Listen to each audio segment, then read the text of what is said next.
Force law for simple harmonic motion and expression for the time period. जो force law होते हैं simple harmonic motion के लिए किस तरीके से होती हैं और एक्सप्रेशन फॉर टाइम पीरियड किस तरीके से होता है, अब हम देखेंगे। सब हम जैसा जानते हैं कि अगर कोई ऑब्जेक्ट इनिशियल पोजीशन पे होता है तो इक्विवेलेंट कंडीशन में होता है, और इक्विवेलेंट कंडीशन में होने का मतलब ये है कि उस पर जितनी फोर्स वर्क कर रही हैं वो सारी फोर्स बैलेंस्ड हैं। जब उसके अंदर छोटा डिस्प्लेसमेंट अंदर आता है, छोटा डिस्प्लेसमेंट होता है, तो उसकी 3 कंडीशन अराइज होती हैं। पहला, if the force still in balance, force balance में है, then body will come to rest in new position. अब फोर्स जो है बैलेंस है तो एक ऑब्जेक्ट जो है एक न्यू पोजीशन में आ जाएगा रेस्ट की। In this case the body is in neutral equilibrium, तो बॉडी जो है न्यूट्रल इक्विलिब्रियम में कही जाएगी। मतलब कि अगर हम उससे कुछ फोर्स लगाते हैं और फोर्स लगाने के बाद भी वो नई पोजीशन पे आ जाए लेकिन अपने स्टेबल पोजीशन पे आ जाएगा, रेस्टिंग पोजीशन पे आ जाएगा, तो ऐसी कंडीशन में उसे न्यूट्रल इक्विलिब्रियम में कहेंगे। अगर net force producing is acting in the direction displacement and body will move onward in the direction of force। अगर ऐसी कंडीशन आती है कि हमने फोर्स लगाई और बॉडी जो है उसी डायरेक्शन में मूव कर जाए जिस डायरेक्शन में फोर्स लगाई है और उस डायरेक्शन में दोबारा रिगेन न कर पाए, तो ऐसी कंडीशन में हम कहेंगे बॉडी जो है अनस्टेबल इक्विलिब्रियम में थी। इस तरीके से if the net force producing is acting in the direction opposite to the displacement and the body will return to initial position of equilibrium।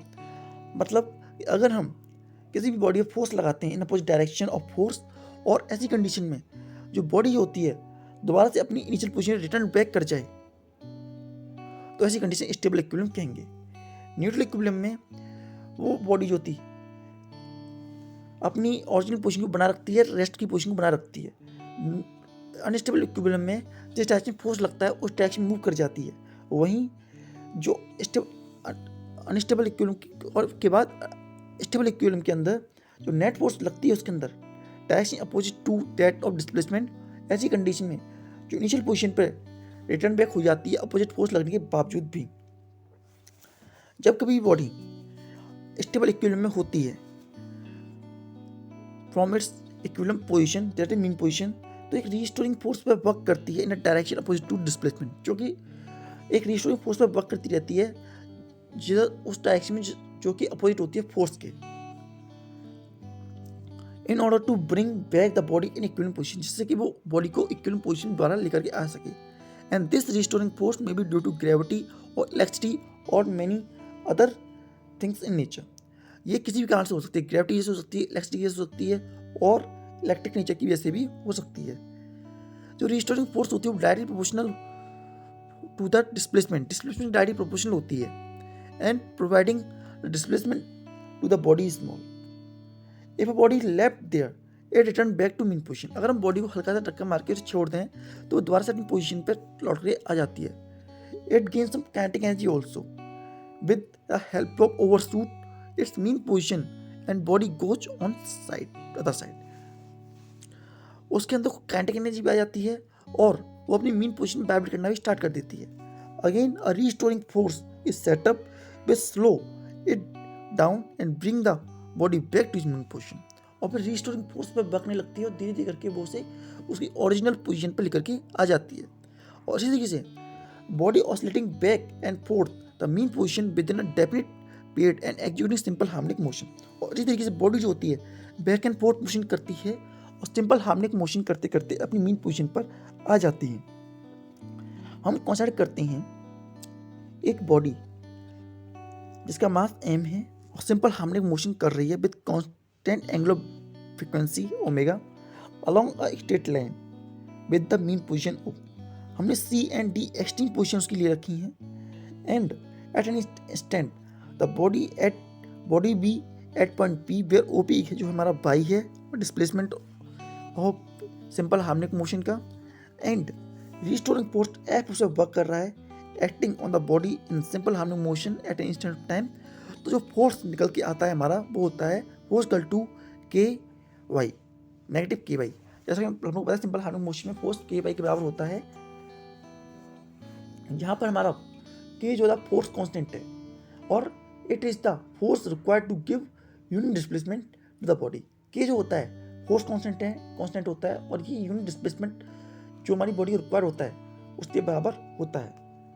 और एक्सेलरेशन हमारी बॉडी में जो प्रोड्यूस हुआ वो बराबर होता है ए नेगेटिव ओमेगा स्क्वायर बाई के, जो कि मीन पोजीशन की डायरेक्शन में मोशन करता है। रीस्टोरिंग फोर्स जो बॉडी के अंदर होती है वो एम ए के बराबर होती है, मास इंटू एक्सेलरेशन के बराबर होती है।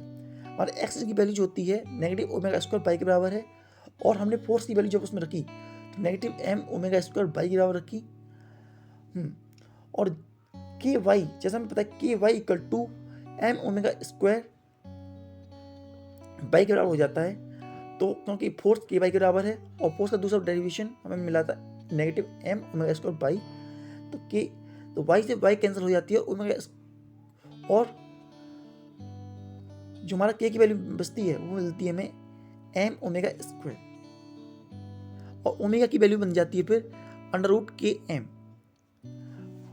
तो ऐसी कंडीशन में अब हम टाइम पीरियड की वैल्यू, जैसे हमें पता है टाइम पीरियड कैसे निकालेंगे, टाइम पीरियड जो होता है वो होता है displacement upon velocity, angular velocity.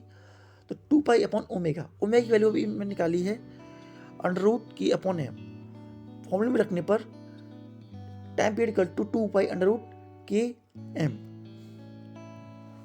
यहाँ पर m is called initial factor and k is called spring factor. यहाँ पर हम m को इनिशियल फैक्टर बोलते हैं और k को स्प्रिंग फैक्टर बोलते हैं। तो हमारा टाइम पीरियड जो हो जाता है बराबर हो जाता है 2 pi under root initial factor upon spring factor. Frequency जो होती है रेसिप्रोकल होती है टाइम पीरियड का, तो हमारी फ्रीक्वेंसी हो जाती है 1/2 pi under root spring factor upon initial factor. जो लीनियर सिंपल हार्मोनिक मोशन होता है उसमें spring factor stand for force per unit displacement, and जो स्प्रिंग फैक्टर होता है for the mass of the body. जो स्प्रिंग फैक्टर मास को depend करता, स्प्रिंग फैक्टर जो होता है वो डिस्प्लेसमेंट को डिपेंड करता है, और इनिशियल फैक्टर मास को डिपेंड करता है।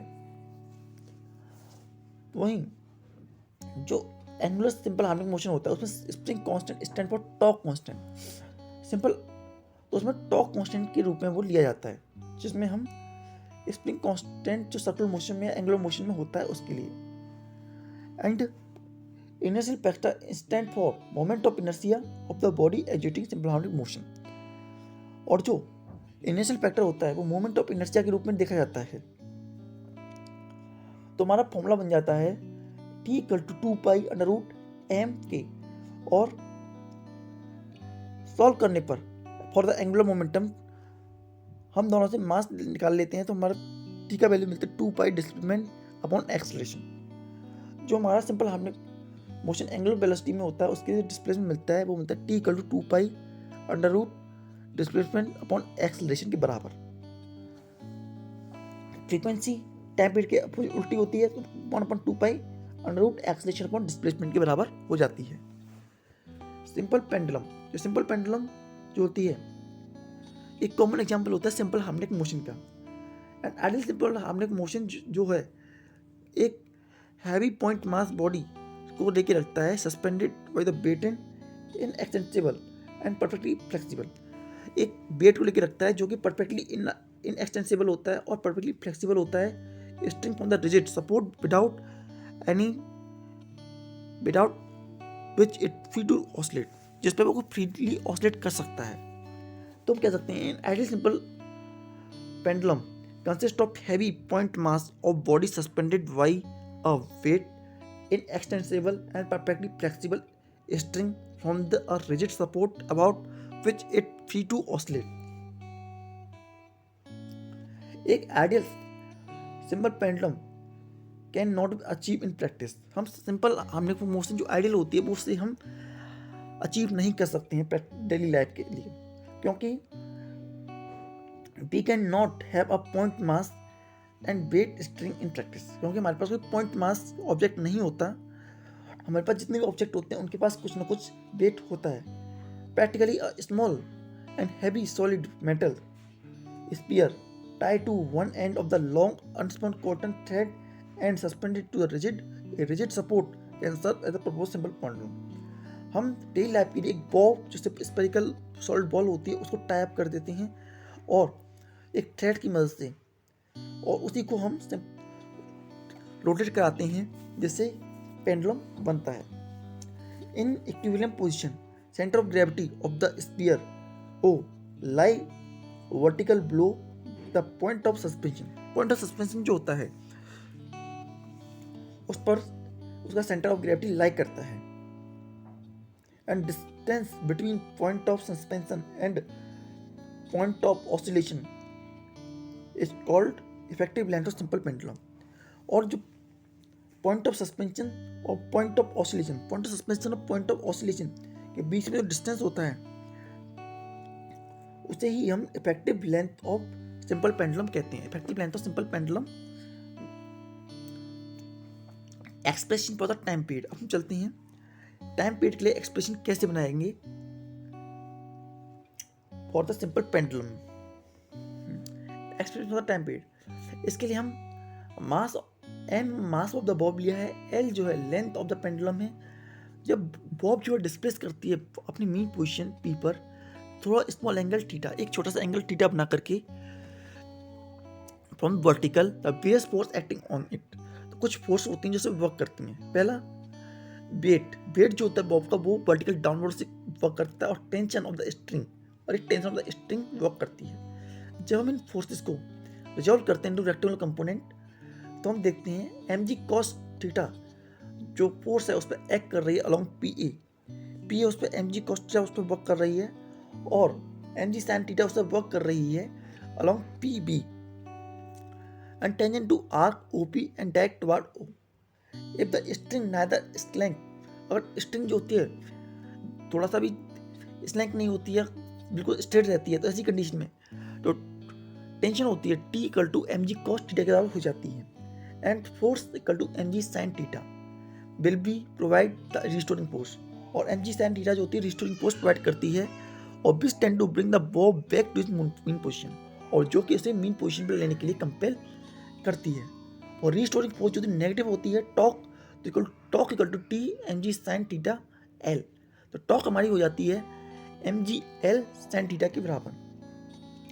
यहाँ पे नेगेटिव साइन जो है वो दिखाता है torque act to reduce the theta, torque जो है थीटा को रिड्यूस करने के लिए वर्क कर रहा है। If theta is less than 10 degree then sine theta can be replace by theta.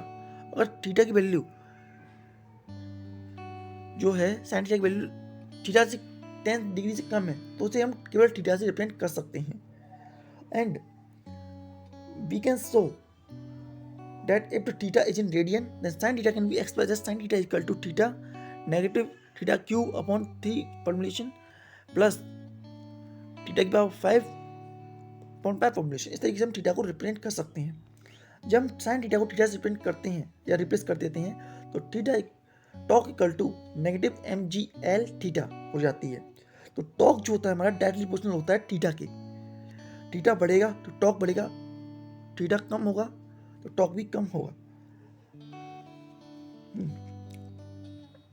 तो टॉक इक्वल टू टॉक जो होता है डायरेक्टली प्रोपोर्शनल थीटा से, और थीटा जब हम torque equal to M g l theta और टॉक इक्वल टू थीटा को रिप्रेजेंट एक दूसरे को कंपेयर करते हैं तो हमें कांस्टेंट या स्प्रिंग कांस्टेंट की जो वैल्यू मिलती है वो मिलती है k equal to n g l हमें वैल्यू मिलती है। Here inertial factor is equal to moment of inertia of bob, जो इनर्शियल फैक्टर है moment of inertia of bob के बराबर है।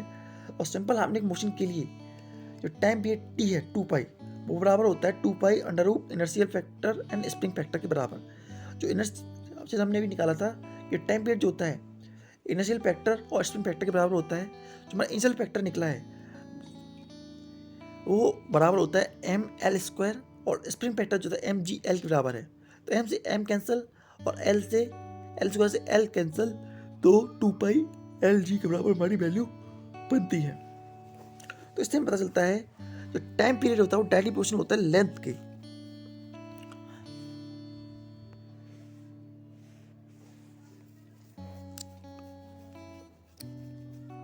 Next topic oscillation of liquid in YouTube. Oscillation of liquid in YouTube type का जो content होता है उसके अंदर किस तरीके से ऑसिलेशन होता है इसलिए हम कंसिडर करते हैं एक लिक्विड है जिसकी डेंसिटी रो है एंड उसे U2 of uniform cross sectional area A में हमने पुट किया है और इक्विवेलेंट पोजीशन पर हमने माना जो P and P1 be the level of liquid in to limbs, दो लिम्स के अंदर P1 और P जो हैं दो लेवल हैं लिक्विड के and L is the total length of the liquid column और लिक्विड कॉलम की टोटल लेंथ L है। तो ऐसी कंडीशन में जो मास ऑफ द लिक्विड होगा वो होगा m इक्वल टू LAP के बराबर हमारा यहाँ पे LA वॉल्यूम और P डेंसिटी, तो LA volume into density mass के बराबर होता है। अब रीस्टोरिंग फोर्स जो होती है वो बराबर होती है हमारी wait of the liquid column of height 2 by, जो वेट होगा वही हमारी रिस्टोरिंग फोर्स के बराबर होगी और वेट की वैल्यू जो हमें फाइंड करने पे मिलती है और सॉल्व करने पे फोर्स की वैल्यू मिलती है -2 रो जी बाई, -2 रो जी बाई जो हमें मिलती है रिस्टोरिंग फोर्स की वैल्यू।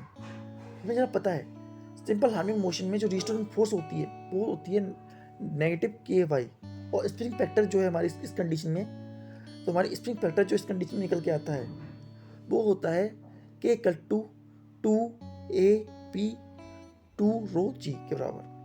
एंड इनिशियल फैक्टर जो होता है मास का फैक्टर जो था मास ऑफ द बॉडी वो मिलता है LA रो। टाइम पीरियड का वैल्यू हमें पता है 2 पाई इक्वल टू इनर्शिया, तो inertia factor and spring factor, initial factor और स्प्रिंग फैक्टर को जब हमने पुट किया, इनिशियल फैक्टर और स्प्रिंग फैक्टर को जब हमने पुट किया और सॉल्व किया तो इसमें से ए कैंसिल हुआ, रो कैंसिल हुआ और बचता क्या है 2 पाई √L अपॉन जी बचती है value. Oscillation of a floating cylinder के लिए कितना हमारा ऑसिलेशन होता है अब हम इसे देखेंगे। इसके लिए हम कंसीडर करते हैं एक सिलेंडर जिसका मास m है, लेंथ L है और डेंसिटी रो है उस मेटल की और uniform area of cross section है, तो ऐसी कंडीशन का मास जो होता है ALP के बराबर हो जाता है।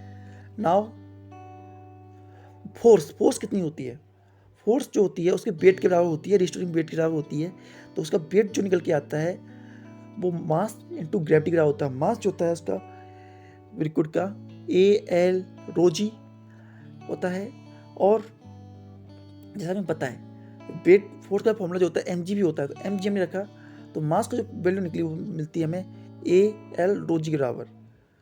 नाउ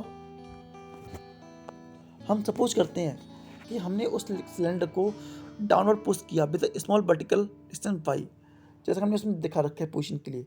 इस पोजीशन में टोटल अपवर्ड थ्रस्ट जो है F2 है acting on a cylinder is equal to the weight of liquid displaced by the length L plus by, तो वेट ऑफ द लिक्विड है वो डिस्प्लेस किया गया L प्लस बाई के द्वारा, L प्लस बाई डिस्प्लेसमेंट हुआ है, तो F2 फोर्स हमारी हो जाती है AL plus by rho g. Restoring force of within a cylinder, restoring force cylinder के अंदर जो हमारी मिलती है हमें वो मिल जाती है force equal to -F2 minus mg। F2 minus mg को सॉल्व करने पर और सब्ट्रैक्ट करने पर हमें वैल्यू मिलती है -A रो जी पाई। और जैसा कि हमको पता है सिंपल हार्मोनिक मोशन में रिस्टोरिंग फोर्स जो होती है फोर्स बराबर होती है -K बाई के, और K की वैल्यू हमारे पास थी A रो जी और M की वैल्यू थी AL रो, और दोनों को रखने पर T equal to 2 pi initial factor upon spring factor solve करने पर जो इनकी वैल्यू में मिलती है वो मिलती है हमें टाइम पीरियड में T equal to 2 pi √L upon G, और फ्रीक्वेंसी की अपोजिट होती है तो V equal to 1/2 pi √G upon L।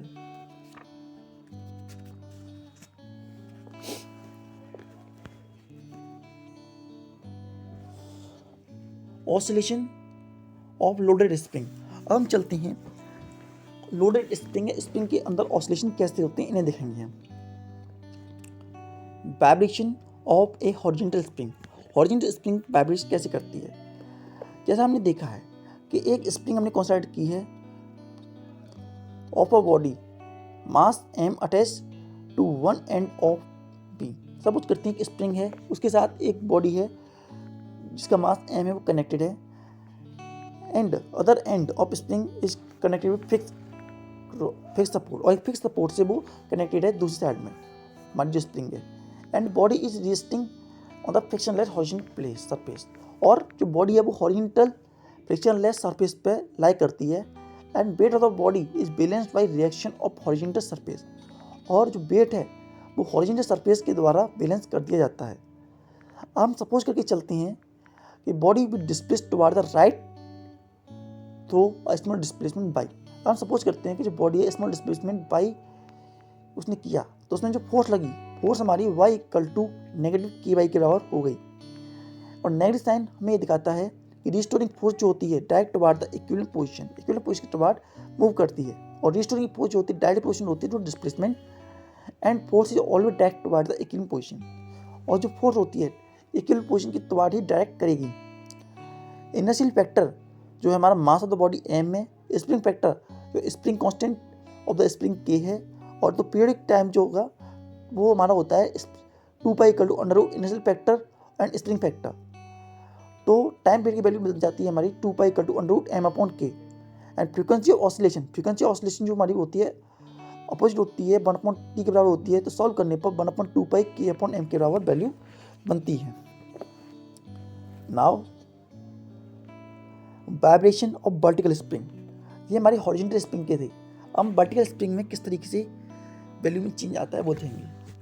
हमने कंसीडर किया है एक light and highly elastic massless spring A भी हमने ली है, उसका स्प्रिंग कांस्टेंट के है, जिसे सस्पेंड किया गया है राइट सपोर्ट एट ए, उसको सपोर्ट दिया जा रहा है ए के साथ। Spring is attach and is in relaxation state. जो स्प्रिंग है पहली कंडीशन में रिलैक्स है और उसमें कोई भी एक्सटेंशन हमें देखने को नहीं मिलता। अब हमने क्या किया, मास ए को लिया और अटैच किया टू इस lower end of the spring. Lower end of the spring को हमने मास से कुछ अटैच कर दिया, and spring get stretch and suffer extension. तो ऐसी कंडीशन में देखते हैं स्प्रिंग जो होती है स्ट्रेच होती है और उसमें कुछ एक्सटेंशन देखने को मिलता है। Let F be the restoring force set up in the spring. तो ऐसी कंडीशन में हम देखते हैं रिस्टोरिंग फोर्स सेट हो जाती है और जो कि उसे डाउनवर्ड खींचती है और अपवर्ड खींचती है। तो F1 हमने माना के एल, यहाँ पे के जो एल है उसमें जो एक्सटेंशन आया, जो स्प्रिंग जो थी उसकी मीन पोजीशन में जो एक्सटेंशन आया उसे हमने एल से नोट किया, एंड एक इक्विवेलेंट पोजीशन में आ जाते हैं। तो इक्विवेलेंट पोजीशन में आने पर जो फोर्स उसने लगाई और जो फोर्स अपवर्ड लग रही है दोनों बराबर होती हैं, वेट की फोर्स और स्प्रिंग की फोर्स दोनों बराबर होती हैं। तो F1 plus mg equal to 0, तो F1 equal to negative mg के बराबर हो जाती है, और फोर्स की वैल्यू में पता है के एल के बराबर है। तो जो हमारा कांस्टेंट के होता है के की वैल्यू mg अपॉन एल के बराबर हो जाती है। नाउ हम लेते हैं कि हमने बॉडी को पुल किया downward to small distance CD by, जो कि एल से थोड़ा कम है। नाउ द टोटल एक्सटेंशन, जब टोटल एक्सटेंशन कितना हो गया फिर उस बॉडी के अंदर, टोटल एक्सटेंशन हो गया एल प्लस पाई, मतलब उस मास में तो था ही, मास के साथ हमने भी उसमें थोड़ा एक्सटेंशन किया। तो एस डी कंडीशन में जो F2 हमारा हो गया नेगेटिव के एल प्लस पाई के बराबर। तो इस इफेक्टिव रिस्टोरिंग फोर्स कितना होगा, इफेक्टिव रिस्टोरिंग फोर्स जो होगा वो उसका F2 माइनस F1, जो F2 माइनस F1 हमारा रिस्टोरिंग फोर्स होगा, और रिस्टोरिंग फोर्स जो निकल के आता है वो नेगेटिव के वाई निकल के आता है। और इसमें देख सकते हैं जो फोर्स है वो डायरेक्टली प्रोपोर्शनल है पाई की, and F direct toward the equivalent position, और जो फोर्स है वो इक्विवेलेंट पोजीशन के टुवर्ड मूव करने की कोशिश करता है। स्प्रिंग फैक्टर, स्प्रिंग कांस्टेंट दोनों ही के के बराबर हैं। Initial factor and mass of the body दोनों ही m के बराबर हैं। तो टाइम पीरियड का जो फॉर्मूला हमने निकाला 2 pi equal to under root initial factor upon spring factor, इसमें पुट करते हैं तो 2 पाई m अपॉन k मिलता है, और जब हम इनकी वैल्यू पुट करते हैं तो m इनिशियल फैक्टर की वैल्यू m और स्प्रिंग फैक्टर की mgl पुट करने पर तो टाइम पीरियड की वैल्यू मिलती है 2 pi under root l upon g, और फ्रीक्वेंसी जो होती है इसके अपोजिट होती है तो 1 upon t equal to 2 pi under root k upon m और 1 अपॉन 2 pi under root g upon l के बराबर हो जाती है। Oscillation of loaded spring, oscillation किस तरीके होता है लोडेड स्प्रिंग के अंदर? हम कंसीडर करके रखते हैं दो स्प्रिंग्स को और दो स्प्रिंग उनके अलग अलग स्प्रिंग कांस्टेंट हैं K1 एंड K2 एंड उसके बाद let there is 3 spring combination और उसके बाद हम 3 स्प्रिंग का कॉम्बिनेशन भी लेते हैं। हियर केस वन में लेते हैं a body of weight mg is suspended by 2 spring in parallel combination. हमने बॉडी ली और बॉडी के मास को लिया इस पैरेलल कॉम्बिनेशन में और पैरेलल कॉम्बिनेशन में let the body pull down और हमने देखा बॉडी को पुल डाउन किस तरह से होता है। ए स्मॉल डिस्प्लेसमेंट बाई और दोनों के बीच में स्मॉल डिस्प्लेसमेंट आया दोनों ही फोर्स के बीच में and F1 and F2 force दोनों के बीच में प्रोड्यूस हुए।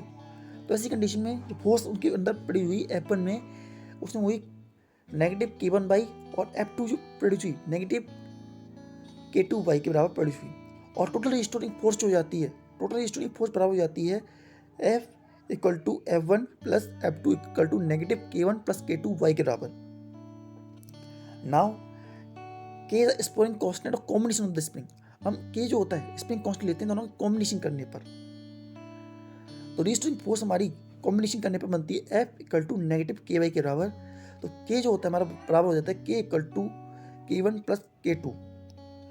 नाउ अगर हम बॉडी को फ्रीली सस्पेंड कर दें विदाउट एनी मोशन के तो ऐसी कंडीशन में लिटिल डिस्प्लेसमेंट होता है डाउनवर्ड डायरेक्शन में जो कि SMH वेलोसिटी होती है। तो time period T equal to 2 pi under root inertia factor and spring constant.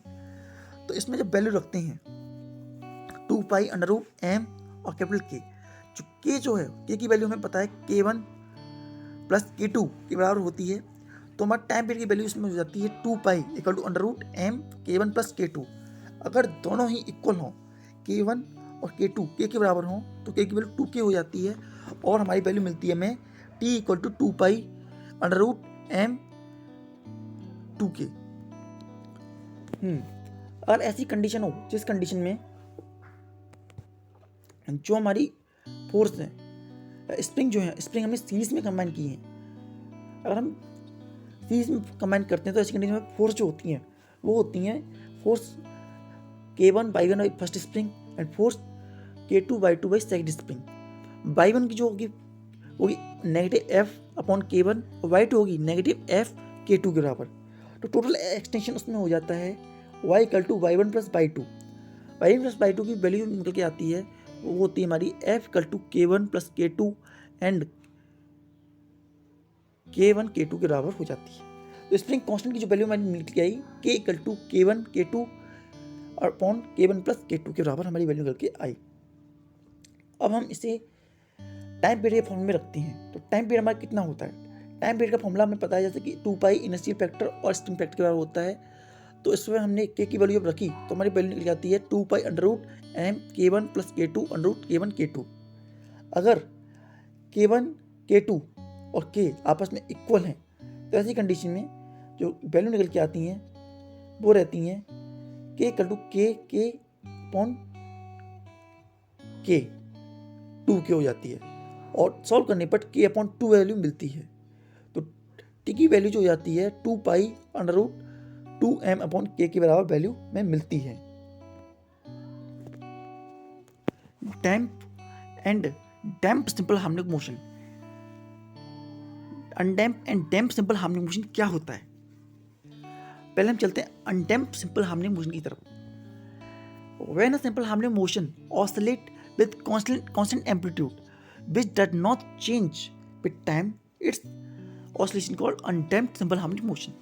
ऐसा हार्मोनिक मोशन है, ऐसा सिंपल हार्मोनिक मोशन जिसमें जो एम्पलीट्यूड होता है वो चेंज नहीं होता, जो एम्पलीट्यूड होता है वो कांस्टेंट रहता है, इस तरीके के मोशन को हम अनडैम्प्ड सिंपल हार्मोनिक मोशन कहते हैं। और इसमें जो variation of the displacement x with time t for undamped simple harmonic motion जो हमें हमारी बुक में दिखा रखा है इस तरीके का होता है। इसमें एम्पलीट्यूड में कोई चेंज नहीं आता, एम्पलीट्यूड सेम रहता है. Total energy of the system executing undamped simple harmonic motion remain constant and independent to time. जो एनर्जी प्रेजेंट होती है वो इंडिपेंडेंट होती है टाइम पीरियड से, और कोई भी वैल्यू एनर्जी में चेंज नहीं आता.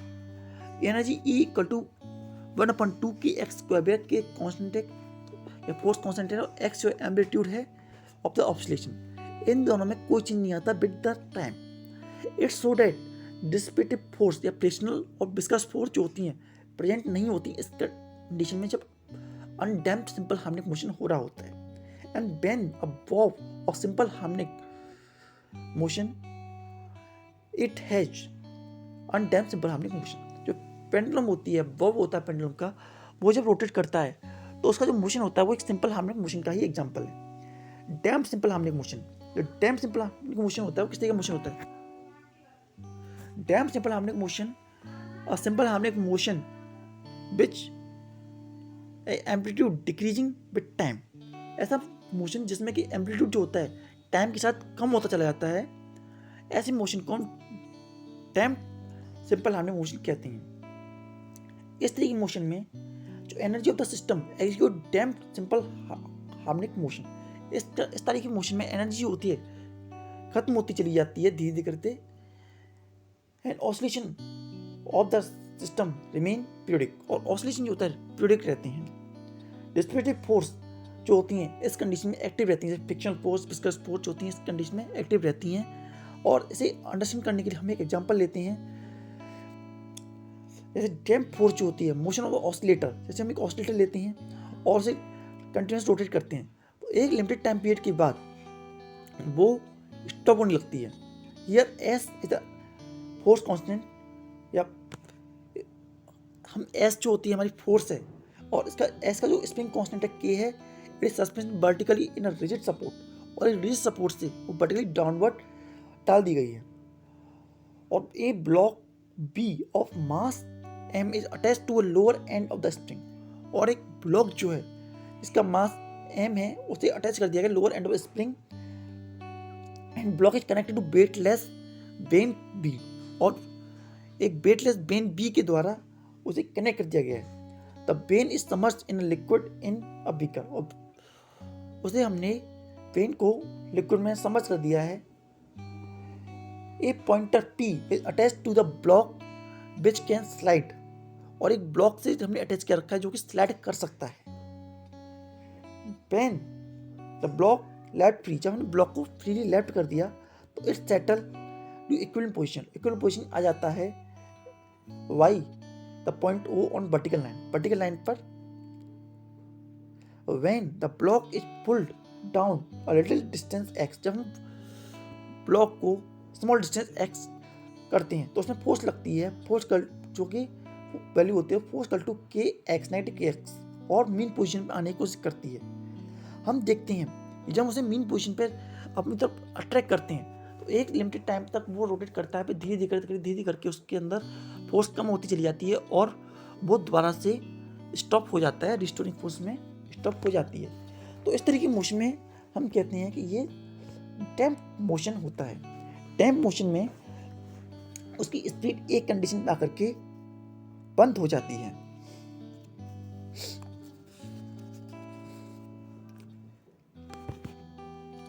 डैम्प मोशन की कुछ example: oscillation of the bob of simple pendulum in air. Oscillation of bob जो होते हैं सिंपल पेंडुलम इन एयर और मीडियम और डैम्प ऑसिलेशन, जो एयर में पेंडुलम का मूवमेंट होता है वो डैम्प ऑसिलेशन का एग्जांपल है. And oscillation of stretch spring in air भी एक डैम्प हार्मोनिक मोशन का एग्जांपल है. Now free force and resonant oscillation. हम चलते हैं नेक्स्ट टॉपिक जो है free force and resonant oscillation. Free force और रेजोनेंट ऑसिलेशन क्या होता है हम देखते हैं.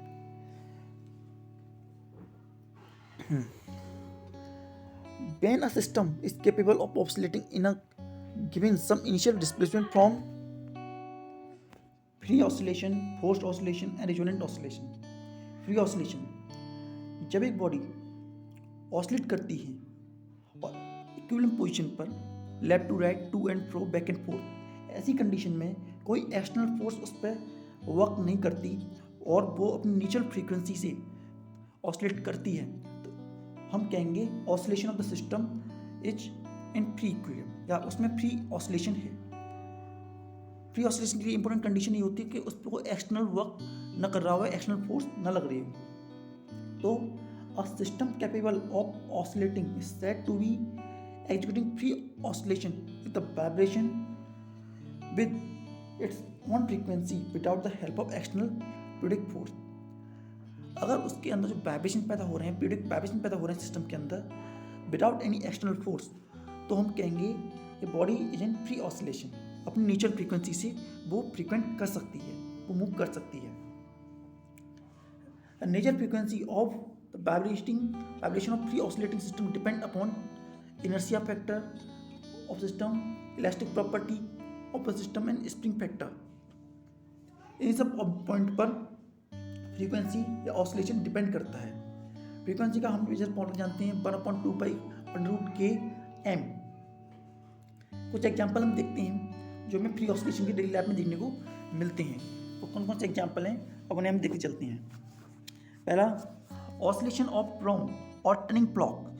टर्निंग ब्लॉक होती है उसका oscillation when one of the prong is struck once and rub pad will free oscillation. ये एक फ्री ऑसिलेशन का एग्जांपल होता है प्रोम। ऑसिलेशन ऑफ बॉब, जो सिंपल पेंडुलम होती है उसमें जो ऑसिलेशन आते हैं वो फ्री ऑसिलेशन के एग्जांपल हैं। उसी तरीके से स्ट्रिंग ऑफ सितार भी फ्री ऑसिलेशन के एग्जांपल होते हैं। जब उन्हें प्लग करते हैं तो फ्री ऑसिलेट करना स्टार्ट कर देते हैं without any external force. Now second type of oscillation है force oscillation.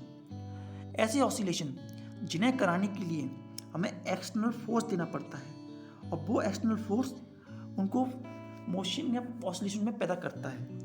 When a body oscillate with the help of external periodic force, एक पीरियोडिक फोर्स जो एक निश्चित टाइम के बाद लगने वाली फोर्स जो होती है उसमें फ्रीक्वेंसी प्रोड्यूस करती है, तो ऐसी कंडीशन में हम कहेंगे कि oscillation is a forced oscillation.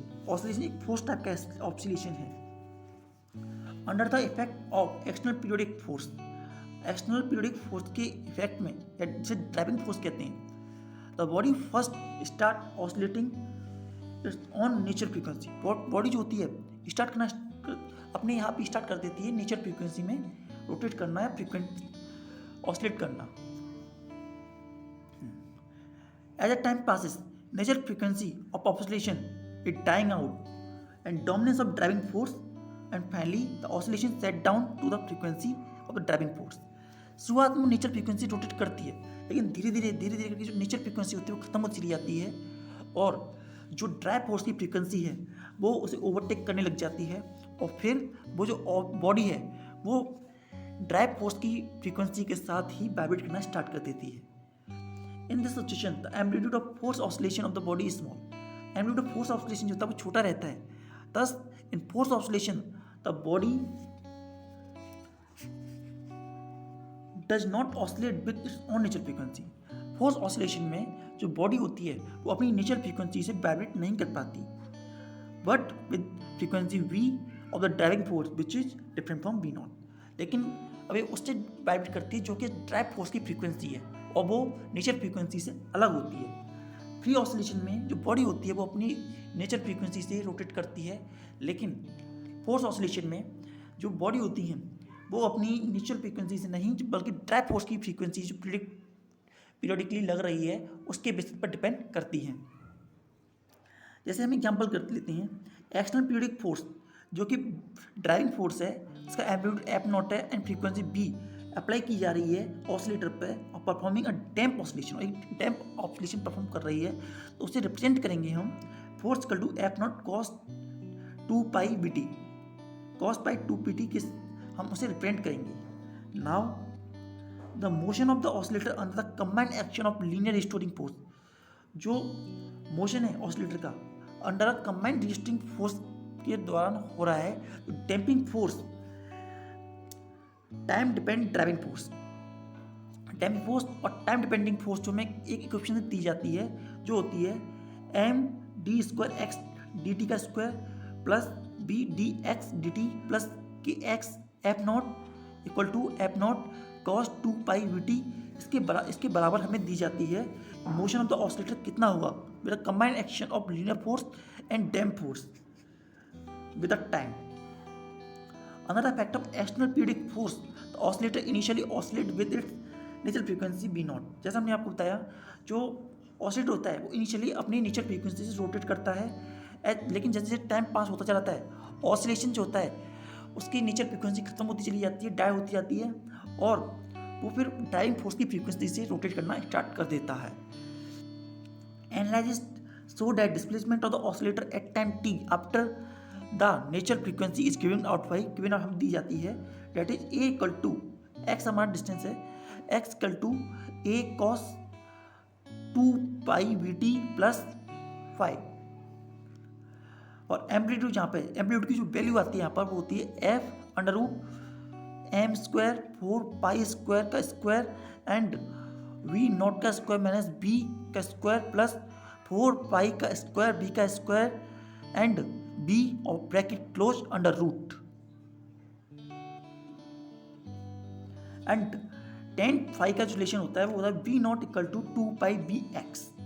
यहाँ पर v0 and bx are the initial velocity and displacement of the oscillator at time 0 with the periodic function. वहीं the equation show that amplitude of the forced oscillation depend on the frequency of driving force and the frequency of natural frequency. जो amplitude होता है depend करता है natural frequency पर और driving frequency पर, इन दोनों फ्रीक्वेंसी पर वो डिपेंड करता है। केस 1 लेते हैं, केस 1 में damping small than driving force. जब डैम्पिंग जो है कम होती है ड्राइविंग फोर्स से, तो ऐसी कंडीशन में जो ऑब्जेक्ट होता है नेचुरल फ्रीक्वेंसी से रोटेट करता रहता है।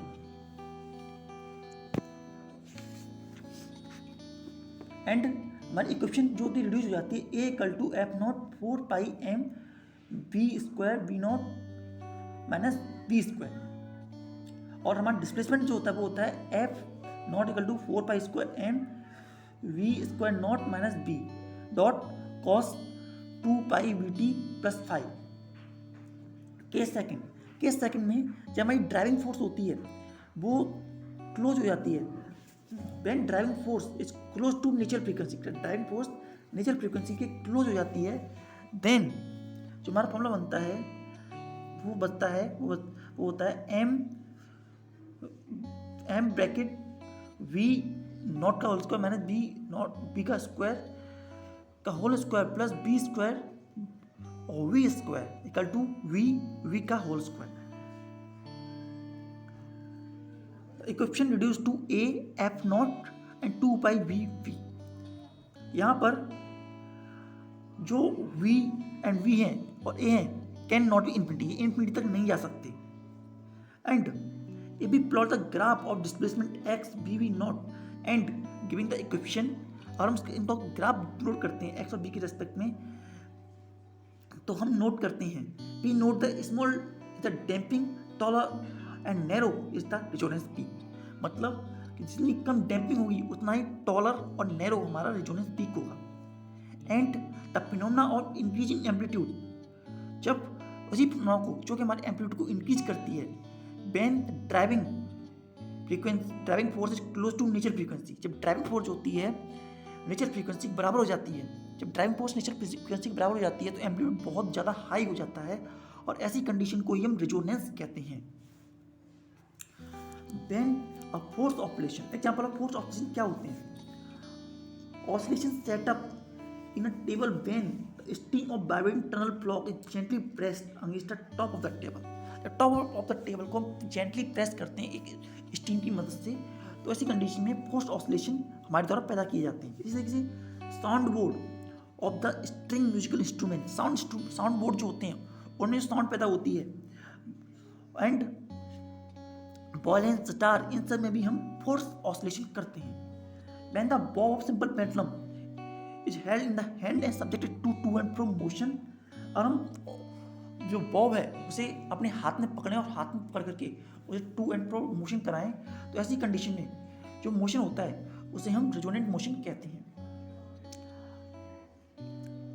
नेक्स्ट टाइप का मोशन होता है रेजोनेंट ऑसिलेशन। हम चलते हैं रेजोनेंट ऑसिलेशन क्या होते हैं। Resonant oscillation, when a body oscillate with it own nature frequency. जब एक बॉडी जो होती है अपनी ऑन नेचर फ्रीक्वेंसी से रोटेट करती है with the help of external periodic force,